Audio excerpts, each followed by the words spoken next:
Good morning, student. Today we are learning second topic properties of material. मतलब materials की क्या property हो सकती है, उसके गुण धर्म क्या हो सकते हैं. Have you ever wondered why a tumbler is not made with a piece of cloth. क्या आपने ऐसा सोचा है कि टम्बलर क्यों कपड़े के टुकड़े से नहीं बना है. तो अगर सोचे कि भाई कपड़े के टुकड़े से बना होगा तो पानी भी नहीं रह पाएगा टम्बलर में. So recall our experiments with pieces of cloth in chapter 3 and also keep in mind that we generally use a tumbler to keep a liquid. तो हमेशा टम्बलर में हम क्या रखते हैं, लिक्विड रखते हैं. Therefore would it not be silly if we were to make a tumbler out of cloth. अगर हम कपड़े का टम्बलर बनाएंगे. So what we need for a tumbler is glass, plastic, metal or other such material that will hold water. तो tumbler सिर्फ glass, plastic या metal का ही बन सकता है विच विल होल्ड वाटर, जो पानी को रख सके. कपड़े का बनाएगा तो नीचे से ड्रॉप उसके गिर जाएंगे. So you don't make this tumbler with a cotton और क्या था, क्लोथ. कपड़े का हम नहीं बना सकते हैं. Similarly, it would not be wise to use paper-like materials for cooking vessels, as it is cooking vessel जो होते हैं, खाना पकाने के जितने भी बर्तन होते हैं वो भी पेपर से बनाए जाते नहीं हैं. We see then that we choose a material to make an object depending on its property. तो कोई भी ऑब्जेक्ट हम किसी भी चीज़ के लिए बनाते हैं तो उसके लिए वो डिपेंडिंग ऑन इट्स प्रॉपर्टी, उसकी प्रॉपर्टी के ऊपर डिपेंड होना चाहिए. एज इट इज़ समझो why we can not write on a plastic. हम प्लास्टिक की नोटबुक क्यों नहीं बनाते हैं. प्लास्टिक की नोटबुक होगी तो प्लास्टिक के ऊपर हम नहीं लिख पाएंगे क्योंकि उसकी प्रॉपर्टी लिखने लायक नहीं है. सो पेपर के ऊपर हम लिख पाते बिकॉज ऑफ पेपर की प्रॉपर्टी है, उसके ऊपर हम लिख सकते हैं. प्लास्टिक के ऊपर हम नहीं लिख सकते हैं. फिर प्लास्टिक के ऊपर लिखना होगा तो उसके लिए फिर मार्कर पेन होगी, उसके लिए दूसरी प्रॉपर्टी वाली पेन हमको चाहिए होगी. So what are all the properties of material that would be important for their uses. Some property are discussed here. उसमें से थोड़ी प्रॉपर्टी हम यहाँ पे समझेंगे. So here is appearance. Materials usually look different from each other. दिखने में, दिखने की प्रॉपर्टी, अपीयरेंस की प्रॉपर्टी मतलब दिखने में कैसे लगते हैं. So materials usually look different from each other. एक दूसरे मटेरियल हमेशा डिफरेंट लगते हैं. Wood looks very different from iron. Iron से लकड़ा पूरा डिफरेंट दिखता है. As it is iron appears different from copper और एल्यूमिनियम. और आयन भी कॉपर और एल्यूमिनियम से डिफरेंट दिखता है. At the same time there may be some similarities between iron, copper and aluminium that are not there in a would. और कई बार ion, copper और एल्यूमिनियम में उसका अपीयरेंस जो होता है वो शाइनिंग वाला, मतलब वो चमकते दिखते हैं. और at that time they are not in wood. मतलब ये जो कैरेक्टरिस्टिक्स होते हैं वुड में नहीं होते, ये तीनों में शाइनिंग के होते हैं. और बाकी ये तीनों एक दूसरे से अलग दिखते हैं कलर में. तो इसकी बारे में हमने सीखा. Now activity 3. Collect small pieces of different material like paper, cardboard, would, copper wire, aluminium sheet, chalk. तो हमको डिफरेंट तरह के मटेरियल लेने हैं. पेपर लेना है, कार्डबोर्ड लेना है, वुड लेना है, कॉपर वायर लेना है, एल्यूमिनियम शीट और चॉक. ये सब के स्मॉल पीसेस ही लेने हैं. पेपर का टुकड़ा, कार्डबोर्ड का टुकड़ा, लकड़ी का थोड़ा सा टुकड़ा, कॉपर वायर, एल्यूमिनियम शीट इसका भी टुकड़ा and chalk. Do any of this appear shiny. इसमें शाइनी वाले को हमको सेपरेट करना है. तो paper is not shiny, cardboard is not shiny, would is not shiny, copper wire yes shiny, aluminium sheet yes shiny, chalk not shiny. तो ये 6 में से हमने शाइनी थिंग को अलग किया. So we get copper wire and aluminium sheet. Now observe as the teacher cuts each material into 2 pieces. ये सब मटेरियल को 2 पीसेस में बांटना है. जो कौन से 2 मटेरियल हमको मिले, aluminium and copper. What do you notice? Does the freshly cut surface of some of these material appear shiny? तो फ्रेशी कट, इसको जैसे काटा जाता है उस टाइम उसकी जो कट जो होती है वहाँ पे आपको ज़्यादा शाइनिंग दिखेगी.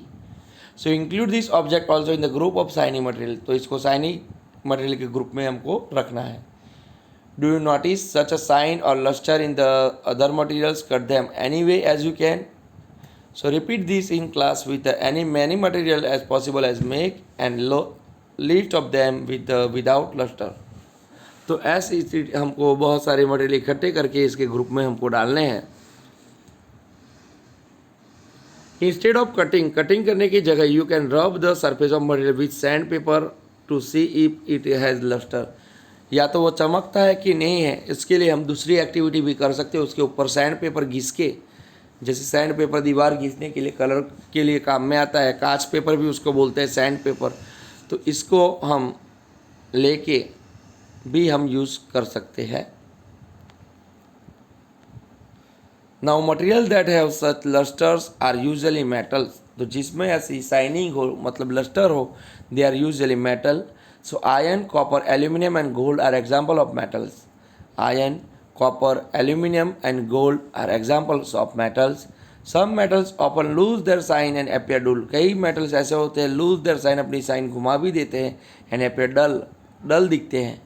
बट उसके अंदर तो जब रबिंग करते हैं हम सैंड पेपर से तो उसकी शाइनिंग फिर वापस आ जाती है.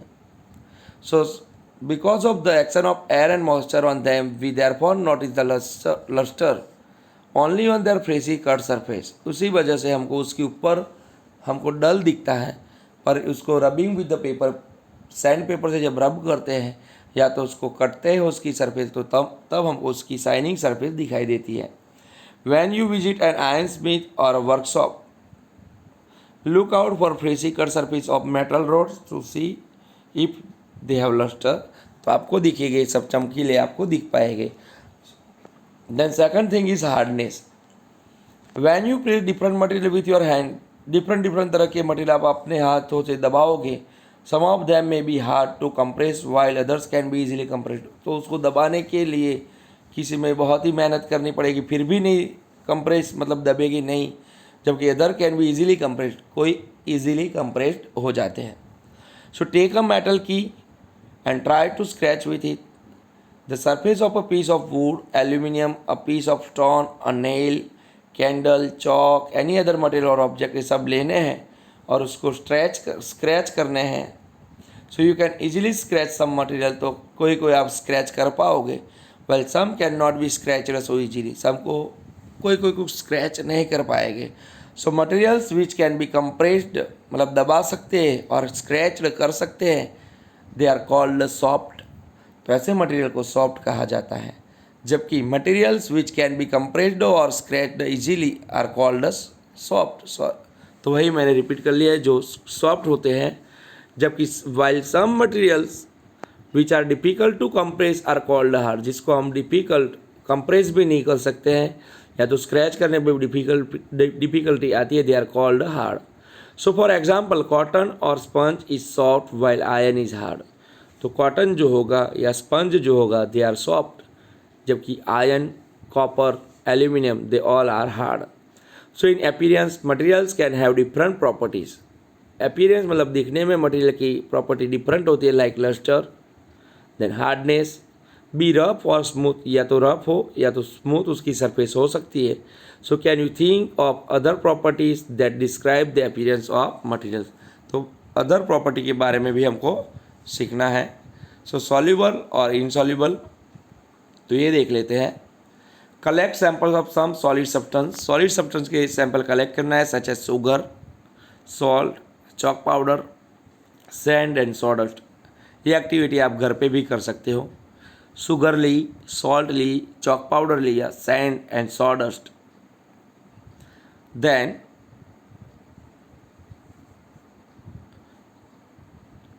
टेक 5